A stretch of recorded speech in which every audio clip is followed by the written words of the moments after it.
Hello everyone. इससे previous video में मैं तुम्हें ट्रिपल इंटीग्रेशन के क्वेश्चन करा रही थी, ठीक है। तो उसी को अभी हम लोग कंटिन्यू करेंगे। तुम्हारा क्वेश्चन था एग्जाम्पल नंबर 8, इवेल्युएट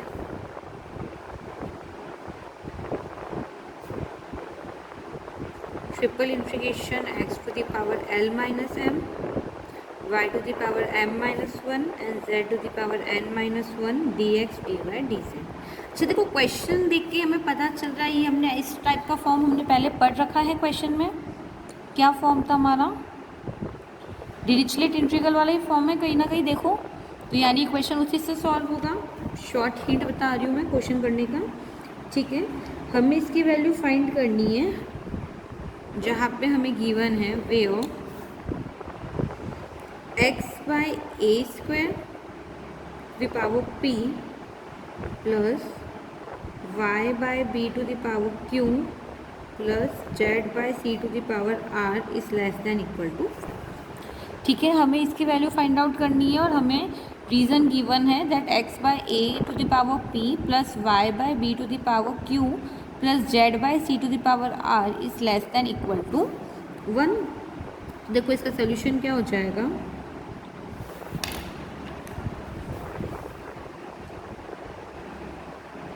मान लो लेट इस वाले टर्म को हमने प्रीवियस क्वेश्चन में देखो u माना था, u v w, वैसे इसको वापस क्या मान लो, u v w मान लें।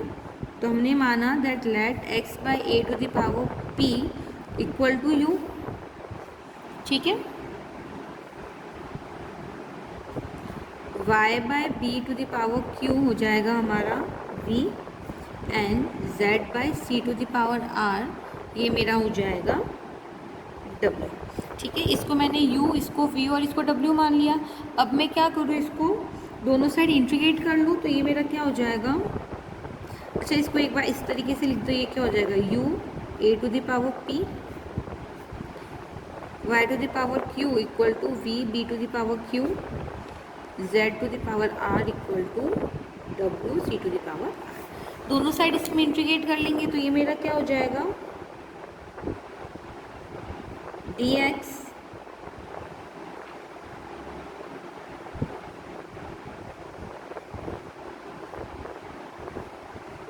p dx इक्वल टू ये हो जाएगा u a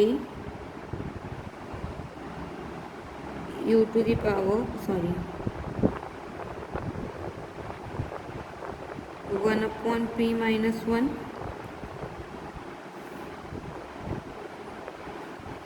ठीक है। यानी dx मेरा क्या हो जाएगा, a by p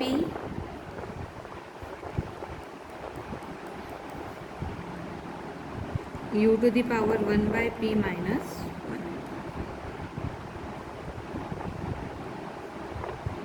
1 du। dy मेरा क्या हो जाएगा, ये हो जाएगा b by q v to the power 1 by q minus 1 dv and dz मेरा हो जाएगा c by r w to the power 1 upon r minus 1 dw। इसमें देखो हम क्या करेंगे, दोनों साइड एंटी पावर ले लो, यानी दोनों साइड पावर 1 बाई पी ले लो तो ये मेरा क्या हो जाएगा, x equal to u to the power 1 by p और a, ठीक है। y इक्वल टू हो जाएगा मेरा v की power 1 by q and b, और z हो जाएगा मेरा w to the power 1 by r minus dot c, ठीक है। इसका डबल डिफ्रेंशिएशन करोगे तो मेरे पास क्या आ जाएगा, dx dy एंड dz, ये तीनों टर्म आ गई। अब हम क्या करें, ये जो वैल्यू है हम इस इंटीग्रल में रख दें जो हमें पूछा है, ठीक है। तो हमें गिवन है i equal to triple integration x to the power l minus 1 y to the power m minus 1 z to the power n minus 1 dx dy and dz, ठीक है। इसमें वैल्यूज पुट अप कर लो तो ये मेरा क्या हो जाएगा, ट्रिपल इंटीग्रेशन x की जगह पे अब क्या आ जाएगा मेरे पास, देखो x की जगह पे क्या आ जाएगा, u to the power 1/pa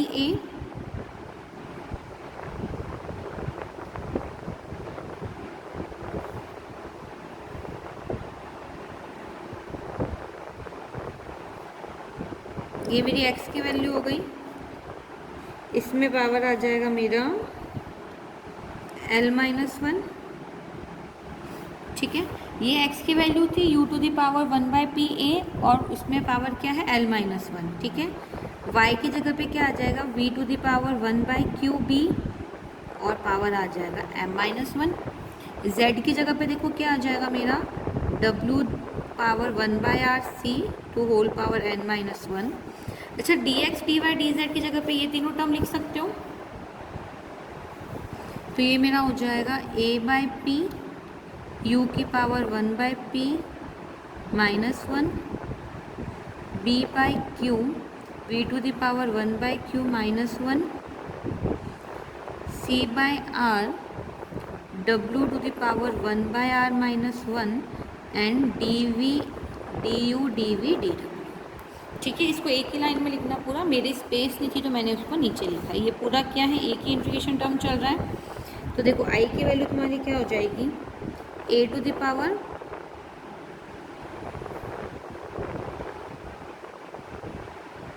अच्छा देखो ये क्या हो जाएगा, triple integration u to the power l/p -1 a to the power l/a, यही होगा इसका मतलब। भाई इंडिविजुअल टर्म में पावर लग जाएगी ना, तो ये क्या हो जाएगा u to the power l/p -1 और ये हो जाएगा a to the power l/a। Similarly ये निकालोगे तो क्या हो जाएगा,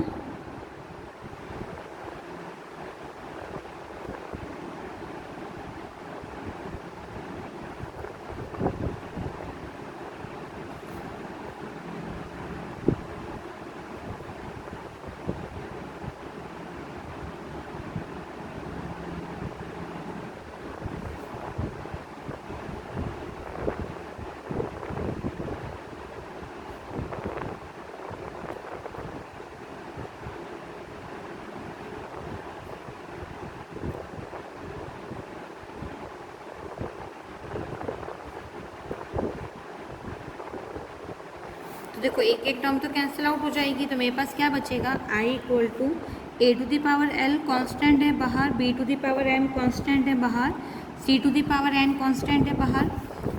ये a से a, b से b, b से c कट जाए, sorry a to a, b to b and c to c cut जाएगा।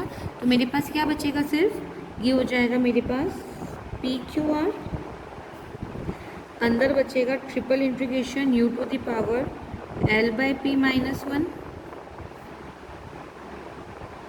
v to the power m/q -1 w n/r -1 and du dv and dw, ठीक है। अब मैं क्या करूँ, इस वाले टर्म को देखो डिरिचलेट इंटीग्रल से हम कंपेयर कर, ठीक है। तो डिरिचलेट इंटीग्रल से कंपेयर कर लेते, क्या था मेरा डिरिचलेट इंटीग्रल,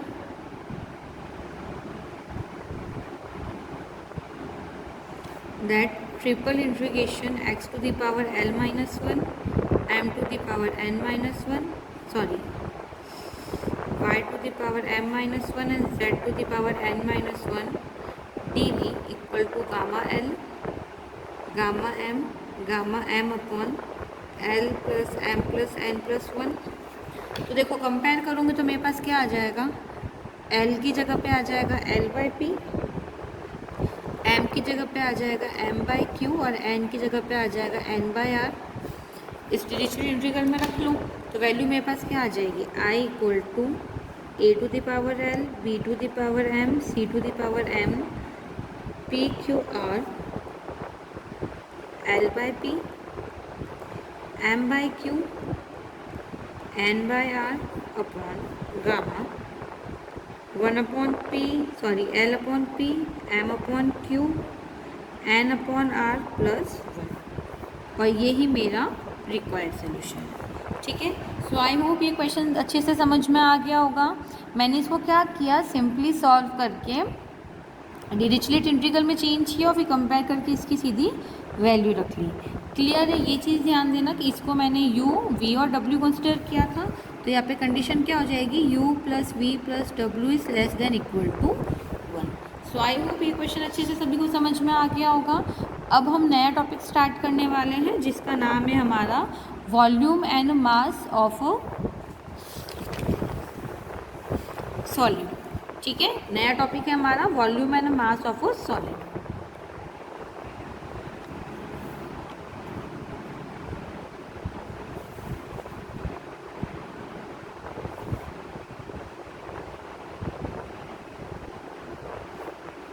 तो देखो वॉल्यूम हमारा क्या हो जाता है, ट्रिपल इंटीग्रेशन v dv है ना, function of x y z equal to, यहाँ पे क्या लिया मैंने 1, तो इसका वॉल्यूम क्या हो जाएगा dx dy dz।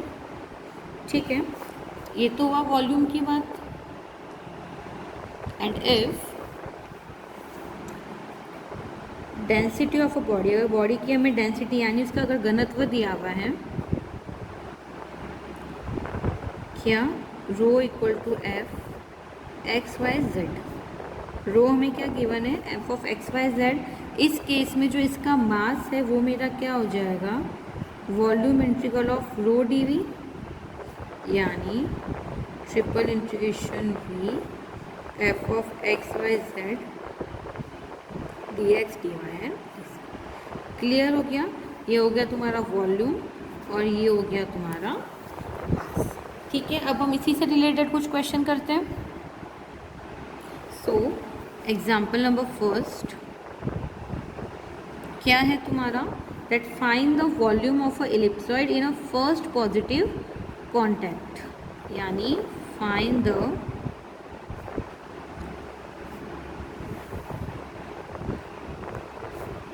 Volume of the ellipsoid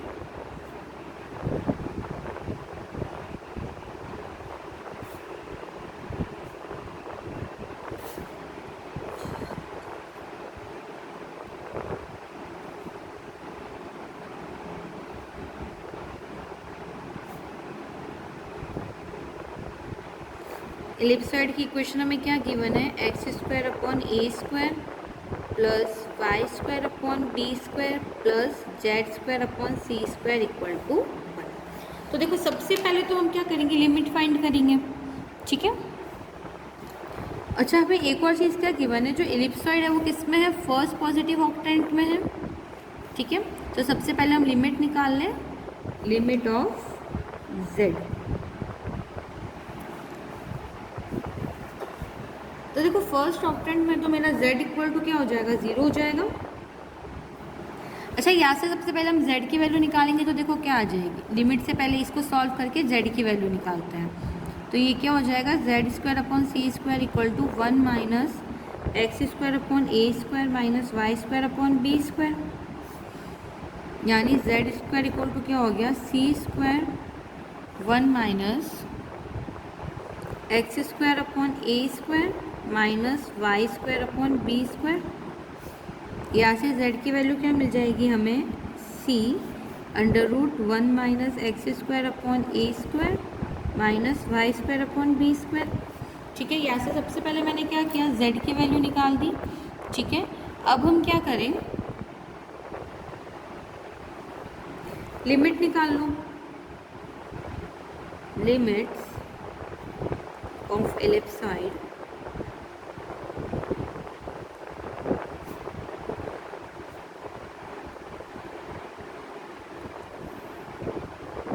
in first positive octant, ये मेरी क्या हो जाएगी, z equal to 0 to z equal to c under root 1 minus x square upon a square minus y square upon b square. ठीक है, y की limit क्या हो जाएगी मेरी, 0 to y equal to b under root 1 minus x square upon a square. देखो कैसे आया ये, इस वाले टर्म में क्या करूँ, z इक्वल टू 0 रख लूँ, इधर ही रख लो, है ना। z इक्वल टू 0 रखूँगे तो क्या हो जाएगा, देखो इधर एक बार रफ में करके समझा देती हूँ मैं। तो ये मेरा क्या हो जाएगा, x square upon a square plus y square upon b square equal to 1 हो जाएगा, यानी y square upon b square क्या हो जाएगा, 1 minus x square upon a square.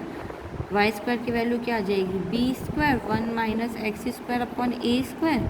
तो वाई की वैल्यू क्या आ जाएगी, under root b under root 1 minus x square upon a square. Clear है। फिर x की लिमिट निकाल लो, तो ये मेरी क्या हो जाएगी, 0 टू x इक्वल टू ए। ठीक है, इसी में मैंने रखा y और z 0, तो क्या हो जाएगा, x square upon a square equal to 1, x square equal to a square. X की वैल्यू क्या आ जाएगी, अंडर रूट ए स्क्वायर यानी ए। क्लियर है यहाँ तक, यानी हमें तीनों लिमिट मिल गई। अब हमें क्या करना है, इसका इंटीग्रेशन करना है। तो देखो आई इक्वल टू क्या हो जाएगा, x की लिमिट 0 से a, y की लिमिट क्या हो जाएगी 0 से b under root 1 minus x square upon a square, और z की लिमिट क्या हो जाएगी 0 से c under root 1 minus x square upon a square minus y square upon b square. ये मेरा हो जाएगा dx dy एंड dz। ठीक है, तो सबसे पहले मैं क्या करूँ, इसको z के रेस्पेक्ट में इंटीग्रेट कर लूँ। तो ये मेरा क्या हो जाएगा, तो ये मेरा हो जाएगा i इक्वल टू इंटीग्रेशन 0 से a 0 से b under root 1 minus x square upon a square. इसका z के रेस्पेक्ट में इंटीग्रेट करोगे तो देखो क्या हो जाएगा, dz का z के रेस्पेक्ट में इंटीग्रेशन मेरा z हो जाएगा, और लिमिट लग जाएगी 0 c under root 1 minus x square upon a square minus y square upon b square. अब मैं क्या करूँ, ये मेरा बच जाएगा dx dy। अब इसमें हम क्या करें, अपर लिमिट माइनस लोअर लिमिट लगा लें। तो ये मेरा क्या हो जाएगा, अपर लिमिट माइनस लोअर लिमिट करना था हमें। तो ये देखो ये क्या हो जाएगा मेरा, ये हो जाएगा इंटीग्रेशन 0 से a, ठीक है, इंटीग्रेशन 0 से b under root 1 minus x square upon c square. फिर upper limit minus lower limit करेंगे तो ये मेरा हो जाएगा, देखो c under root 1 minus x square upon a square minus y square upon b square. ये हो गया upper limit, minus lower limit 0 थी तो पूरा टर्म मेरा क्या हो जाएगा 0, और ये हो जाएगा मेरा dx dy। अब हम क्या कर सकते हैं, c हमारा कांस्टेंट है तो ये क्या हो जाएगा, इंटीग्रेशन साइन से बाहर आ जाएगा। तो ये मेरा हो जाएगा c integration 0 to a 0 to b under root 1 minus x square upon c square, और अंदर मेरे पास टर्म बचेगी under root 1 minus x square upon a square minus y square upon b square. ये dy एंड dx। ये देखो y वाली limit हो गई और y dy हो गया, यानी ये क्या हो जाएगा, y के रेस्पेक्ट में इस टर्म को इंटीग्रेट कर लूँ। अच्छा, इंटीग्रेट करने से पहले हम क्या कर सकते हैं, हम कंसिडर कर ले that under root 1 minus x square upon c square b equal to t मान ले, यानी under root 1 minus x square upon c square को हम क्या मान ले, टी बाय बी कंसिडर कर लें। तो क्या हो जाएगा मेरा, ये जो टर्म है ये पूरी टी से रिप्लेस हो जाएगी।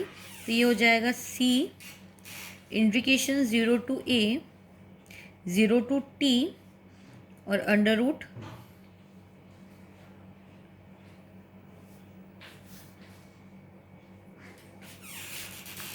ये मेरा a है।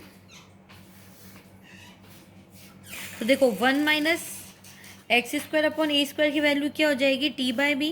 तो ये मेरा हो जाएगा c लिमिट 0 से a 0 से t एंड ये हो जाएगा under root t square upon b square minus y square upon b square dx dy। चलो अब हम इसको इंटीग्रेट कर लें। तो ये मेरा क्या हो जाएगा, y के रेस्पेक्ट में इंटीग्रेट करूँगी तो देखो अंडर रूट बी स्क्वायर इसमें एलसीएम आ जाएगा, और under root b square common बाहर निकालूंगी तो ये मेरे पास क्या बचेगा, सिर्फ b, यानी ये मेरे पास क्या बचा, लिमिट 0 से a। इस वाले टर्म का इंटीग्रेशन कर लेते तो ये हो जाएगा 1/2 y under root t square minus y square plus 1/2 t square sine inverse y by t, limit हो जाएगी मेरी 0 से t एंड dx।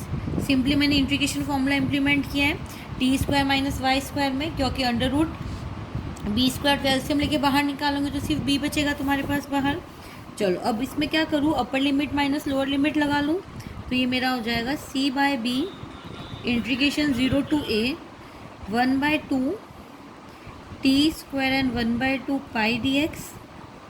अब इसमें से देखो क्या कर सकते हो, 2 इंटू 2 4 तुम्हारा कॉमन आ जाएगा, और पाई भी तुम्हारा क्या है कांस्टेंट है, बाहर आ जाएगा, 4 भी बाहर आ जाएगा, तो ये बचेगा मेरे पास पाई c अपॉन 4b इंटीग्रेशन 0 से a and T square dx।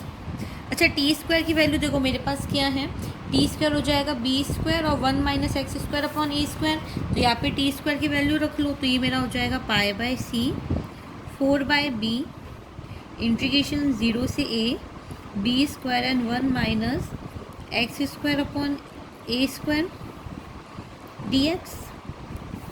अब हम इसका इंटीग्रेशन कर लें, तो ये मेरा क्या देखो बी तो तुम्हारा क्या है कांस्टेंट है, तो बी स्क्वायर भी बाहर आ जाएगा, तो ये हो जाएगा 4b square c upon 4b and integration 0 to a 1 minus x square upon a square dx। इसका देखो एक बी से एक भी कट जाएगा, यानी क्या बचेगा मेरे पास पाई बी सी बाय 4। इसका इंटीग्रेशन कर लो तो ये हो जाएगा मेरा x minus x square D x. एक एक टर्म मैंने क्या किया है, इसको सेपरेटली इंटीग्रेट किया है, तो ये मेरा क्या हो जाएगा x, ये हो जाएगा मेरा x cube upon 3a square, limit लग जाएगी 0 से a। फिर upper limit minus lower limit करेंगे तो ये मेरा क्या बचेगा, ये हो जाएगा a minus a cube upon 3a square. Lower limit लगाएंगे तो दोनों ही टर्म मेरी क्या हो जाएगी 0, यानी मेरे पास फाइनल आंसर क्या आ जाएगा pi b c by 4 3a cube minus a cube 2a cube upon 3a square. तो देखो ए क्या हो जाएगा मेरे पास 1/6 और ए स्क्वायर से ए क्यूब यानी ए बचेगा, यानी पाई ए बी सी। जो हमारा फाइनल आंसर आएगा वो क्या आ जाएगा 1/6 पाई ए बी सी, और ये मेरा रिक्वायर्ड आंसर है। सो आई होप ये वाला क्वेश्चन सभी को अच्छे से समझ में आ गया होगा। इसके बाद के जो क्वेश्चन है वो हमसे नेक्स्ट वाले वीडियो में करेंगे। Okay, thank you so much.